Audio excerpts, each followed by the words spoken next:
우크라이나군 장갑차가 도심으로 진격해오는 러시아 탱크를 향해 포격을 가합니다. 계속된 공격에 탱크는 거의 초토화됐습니다. 러시아군은 우크라이나군의 강한 저항에 부딪혀 고전하고 있습니다. 침공을 개시한 지 석 주가 지났지만 주요 도시 어느 곳 하나 제대로 점령하지 못했습니다. 수도 키이우 포위 시도도 며칠째 진전된 게 없습니다.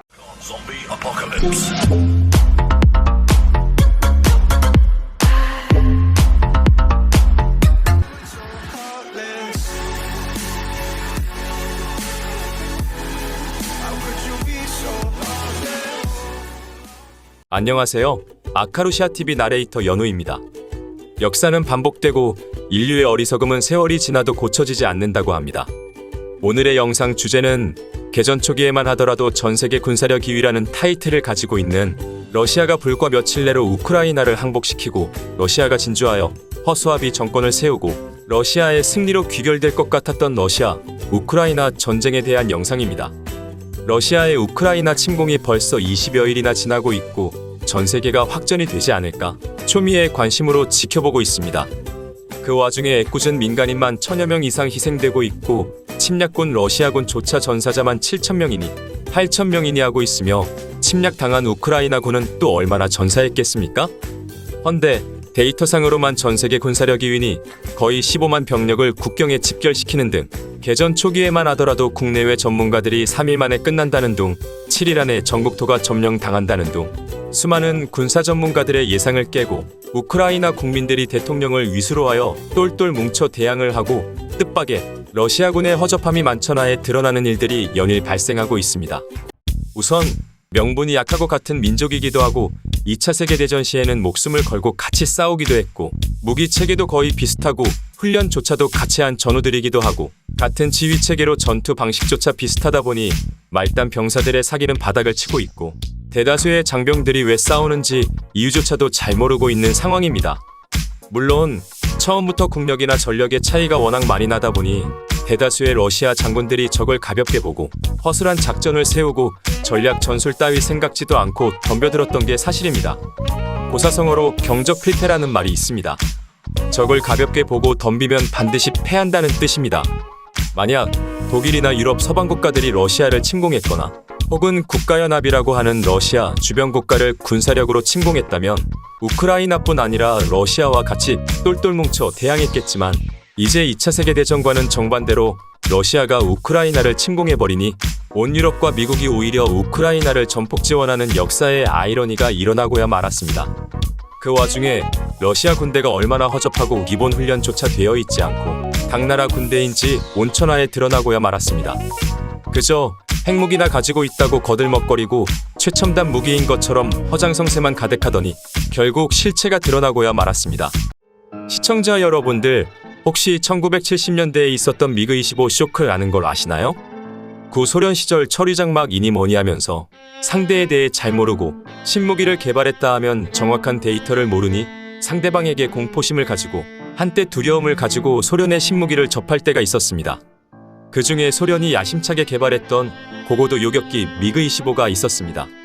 속도가 무려 마하 3을 넘고 미국이 자랑하는 초고고도 정찰기 U-2를 요격할 수 있는 어마어마한 전투기라고 한때 미국이 절망에 빠지기도 했습니다. 허나 1976년 방공군 조종사 빅토르 발렌코 중위가 일본으로 망명을 함으로써 그 실체가 밝혀졌는데 오로지 속도를 위해서 모든 것을 희생한 전투기이며 레이더는 진공관이었고 디지털 계기판은 거의 없는 완전 기계식이었으며 심지어 기체 대부분이 강철과 알루미늄 합금으로 이루어져 그 조악함이 미국과 서방을 깜짝 놀라게도 했습니다. 사실 러시아는 구소련 시절부터 무기 개발 철학이 미국과는 완전히 다르게 개발되었고 뻥 스펙이 많으며 알고 보면 무기들이 하나같이 조악하고 어딘가 조금씩 모자르게 개발된다는 것을 서방에서는 알게 되었던 것입니다. 물론 그렇다고 그게 완전히 나쁘다고만은 볼 수 없는 것이 미국이나 서방 세계는 숫자는 모자르더라도 아주 고품질의 무기를 만들고 소련은 품질은 좀 낮을지라도 숫자로 메꾸겠다는 개념이 있어서 제2차 세계대전만 하더라도 독일은 아주 우수한 전차를 소량으로 생산하여 배치하였고 소련은 성능이 좀 떨어지더라도 숫자로 그 성능을 메꾸어서 독일이 한 대의 전차를 보내면 소련은 4대의 전차를 독일이 10대의 전차를 보내면 소련은 40대의 전차를 보내는 방식으로 독일을 압도해버린 것이 사실입니다. 그러면 제가 생각하는 현재 러시아군의 총체적 난국은 왜 일어나게 되었는지 몇 가지 분석해 보겠습니다. 첫 번째, 적을 너무 가볍게 보고 덤벼들지 않았나 생각합니다. 사실 이 경적 필패야말로 지금 현재 러시아군이 허둥지둥하며 이렇다 할 성과를 못 내는 가장 큰 이유라고 생각합니다. 처음부터 3일이면 점령이니 일주일이면 항복이니 이런 오만하고 무식한 생각으로 침공을 했으니 제대로 된 준비도 되지 않았고 보급 문제니 병참선 유지니 생각하지도 않고 뛰어들었다는 거죠.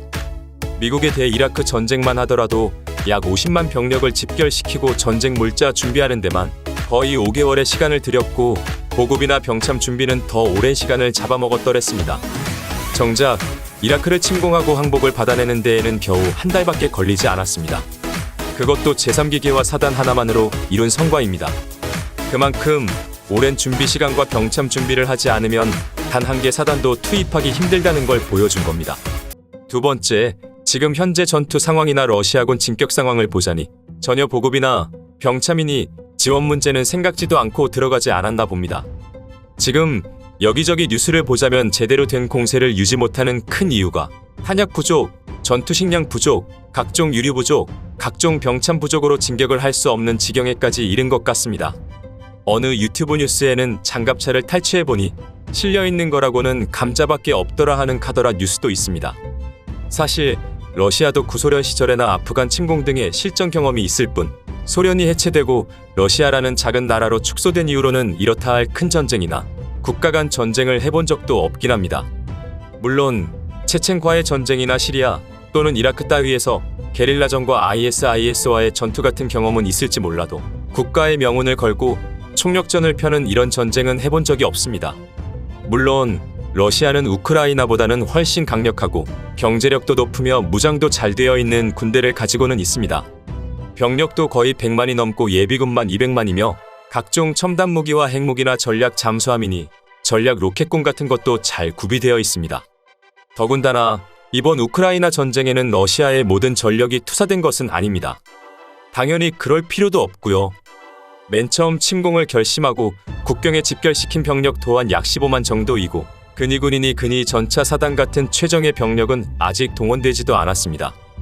허나 그렇다고 하더라도 명분 자체가 약하다 보니 군의 사기 또한 낮고 징집병들을 투입하다 보니 훈련 자체도 잘 되어 있지 않고 보급 자체도 잘 되지 않으니 전과가 지지부진한 게 사실입니다. 한마디로 지금 푸틴은 오도 가도 못하는 진퇴양난 애딱한 처지가 되어가고 있는 것 같습니다. 저지르기는 저질렀는데 수습이 되지 않고 미국을 위시한 온 사방이 다 적이고 작전은 계획대로 되지도 않고 이제 와서 후퇴하자니 체면이니 자존심이니 죽어도 못하겠고 이래저래 죽을 맛이겠군요. 이런 허접한 러시아군을 보면서 반면교사로 삼아 우리 대한민국도 이러한 실수를 절대로 해서는 안 될 것이며 평상시에도 보급이니 병참이니 더욱더 신경 써야 되겠습니다. 손자병법의 전쟁의 칠할은 보급이다 라는 말이 있습니다. 실제로 전투병과 군인 10명이 있다 하면 실제로 총을 들고 전투에 나서는 인원은 불과 4-5명에 불과합니다. 나머지는 그 전투 인원을 지원해주기 위한 각종 통신, 운전, 보급, 병참 등등 후방 지원이 대부분이기도 합니다. 그래서 전투 인원 30%가 전사하면 그 부대는 전멸한 것이다라는 말이 나오는 것입니다. 사실 대한민국의 군대도 현재는 일취월장하여 주변 국가를 두려움에 떨게 하는 큰 군사력을 가지고 있기는 하지만 마지막 실전 경험이 월남전이 끝이며 각종 훈련이나 연습은 많이 했을지는 몰라도 실제의 전투 경험은 거의 없다고 보여집니다. 전쟁은 숫자로 하는 것이 아닙니다. 아무리 최첨단의 무기를 가지고 있고 아무리 많은 병력을 가지고 있다 하더라도 잘 훈련되고 엄정한 군기와 나라를 지키겠다는 결사에 가고 죽음을 불사하는 임전무태의 결의가 없으면 돌도끼를 들고 오는 적이라도 막기 힘들 것입니다. 군대는 전쟁이 나야지만 빛을 발합니다. 현재의 대한민국에서는 일부 꼴패미년들이나 안보 무임승차하는 정신나간 인간들이 군인을 개취급하고 냄새난다고 역차별하고 나라에 희생하는 군인들을 아껴주고 보호해주지 않는다면 정작 전쟁이 나면 누가 대신 싸워줄 것이며 누가 대신 희생해주겠습니까? 우크라이나를 보십시오. 결코 남의 일이 아닙니다. 나라의 국방력이 약해지고 경제력이 줄어들고 군인을 제대로 대우해주지도 않고 군의 기강이 무너질 대로 무너지면 언제든지 우리 주위의 승냥이들이 우리를 물어뜯으려고 눈에 불을 켜고 덤벼들 것입니다. 북한만 하더라도 아무리 시대가 바뀌고 아무리 그 주인이 바뀌었어도 단 한순간이라도 북한은 적화 통일 야욕을 버린 적이 없으며 호시탐탐 우리가 약해질 때만을 노리고 있습니다. 그나마 대한민국이 세계 10위권의 경제력과 그에 걸맞는 강력한 군사력을 가지고 있으니 망정이지, 저 아프리카나 동남아 약소국들처럼 빌빌대고 있으면 중국인이 일본인이 저 야수 같은 놈들이 우리를 가만히 놔두었겠습니까? 단 한순간이라도 방심을 하면 제2의 한일 합방이 다시 오지 말란 법이 없습니다. 아무리 러시아 군사력이 허접해 보이고 북한도 껍데기만 남은 군사력이고 일본을 딸딸이 군대라 보여도 우리는 절대로 경계심을 누그러뜨려서는 안 되겠습니다. 이상으로 뜻밖으로 그 실체가 까발려진 허접한 러시아의 군대 소식으로 영상 만들어 보았습니다. 지금까지 아카루시아TV 나레이터 연우였습니다. 끝까지 시청해주셔서 감사합니다. 안녕히 계십시오. I tried so hard and got so